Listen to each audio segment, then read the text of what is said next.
Penguin Random House Audio presents The Spectators by Jennifer DuBois. Read for you by Paul Boehmer and Nancy Linari.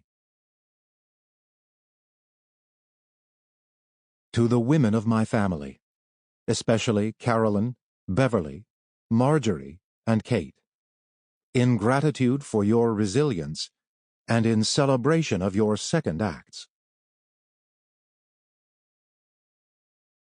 Beware, my body and my soul. Beware, above all, of crossing your arms and assuming the sterile attitude of the spectator, for life is not a spectacle. A sea of griefs is not a proscenium, and a man who wails is not a dancing bear. Aimé Césaire. Notebook of a Return to the Native Land. I don't think you can be a grown-up in today's world and be shocked by anything anymore. Jerry Springer. Prologue. Semi. 1969.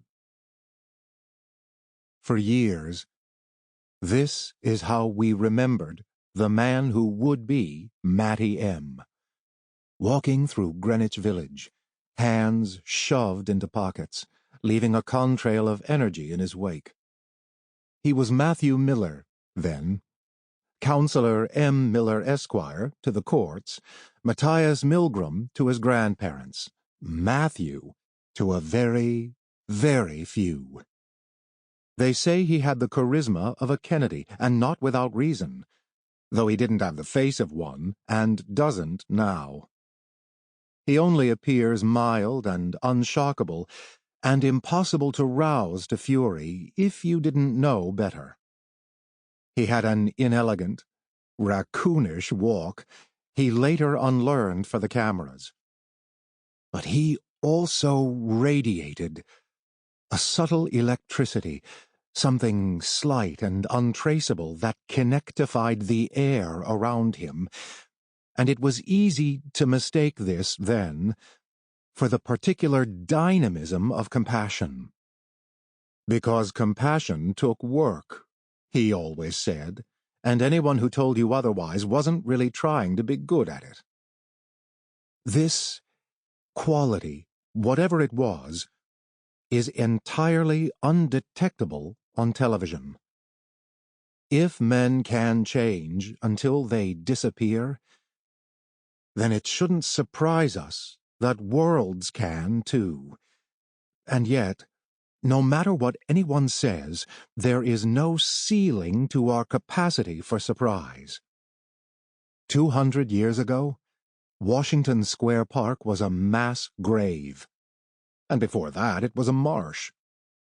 Today, Christopher Street is a single, diseased artery running from the Bronx drag queens all the way to the hospice under the West Side Highway.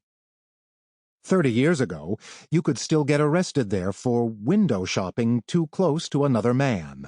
50 years ago, Matthew Miller was born in a cold-water flat in Crotona Park. And 20 years ago, he lived in a walk-up apartment on West 4th Street that looked out onto a brick wall. And now, he makes something like $3 million a year, according to Variety, and nobody knows where he lives. If anyone in the village says they remember Matthew Miller, the question to ask is, which one? We began going to the Stonewall sometime after All Street closed. Say what you will about the Genovese family, they were nothing if not democratic. When it came to the laundering of money, anyone's dollars would do. Night after night, they served us watery, mislabeled drinks. Night after night, we paid and did not complain. Our nights there streaked together. They were innumerate, each a whirling aleph of potential. Those evenings now are a kaleidoscopic disco ball with lights that blink out if we look at anyone too closely. Stand back a step, and the spinning resumes, pixelating us to present. We stand in the park on Christopher Street on one or many nights. The street kids hover nearby, trying to bum cigarettes. They are a pack with inscrutable loyalties that seem to dissolve and reform the way schools of fish change direction. Across the street, street queens in stolen dresses strike poses for the man behind the peephole. In the park, Brookie drapes himself over the statue of General Sheridan and begins taking liberties with his waistcoat. "Well, well, well," he says. "Not as buttoned up as you look, are you?" Brookie turns to us and stage whispers, "It's like iron down there, girls." Stephen notes that the statue is bronze, and we head across the street. Inside, we blink against the darkness and begin counting the almost strangers. We know faces, but not names. A porcine lawyer and a scare queen dance to the Supremes in a low, viscid light. A man in a camel hair coat stares at the hat in his hands, half pretending to have wandered in by accident. All around is the smell of weak, formaldehyde-tasting liquor. And piss, especially, though not exclusively, near the bathroom. And ambush perfume, hovering above a smell of sweat that is, it must be said, undeniably masculine. "God knows we don't come here for the ambiance," says somebody, probably Paulie, on one or many nights. In the front room, all and sundry are picking up good vibrations. In the back room, the loneliness won't leave us alone. The women's room door swings open and reveals its royalty, the queens recently exiled from the Gold Bug or the 123. Everyone here comes from somewhere else. Milanos and Omega, Westchester and West Virginia. Off-Broadway callbacks and the New York Stock Exchange. Our own group hails from rich Midwestern matriarchies and poor Howard Beach Catholics, St. Paul's Preparatory Academy, and the St. Vincent's Psych Ward, the United States Navy, and the Tisch School of the Arts. Brookie has recently returned from a stint in San Francisco, which we will never stop hearing about. But wherever we have come from, tonight, we are here.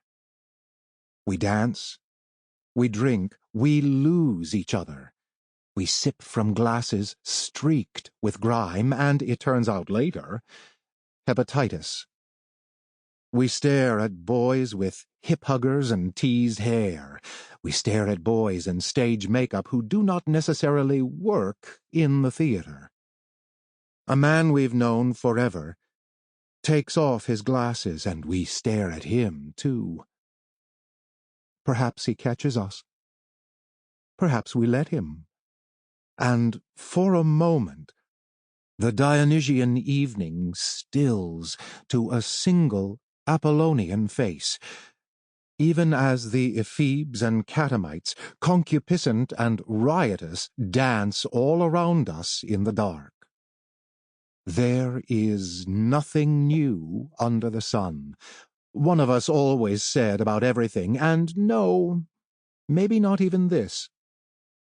We stop at the wishing well, which is sometimes filled with ice, though usually with something less poignant. Empty boxes, crates of beer, it doesn't matter. We did not come here to be prissy. We toast to the wish we all share, the one that is always the same, and that almost always comes true. Then we toss our coins, and sometimes they bounce back at us, and either way Brookie declares that tonight he can feel it. is his lucky night, which, in a way... Sample complete.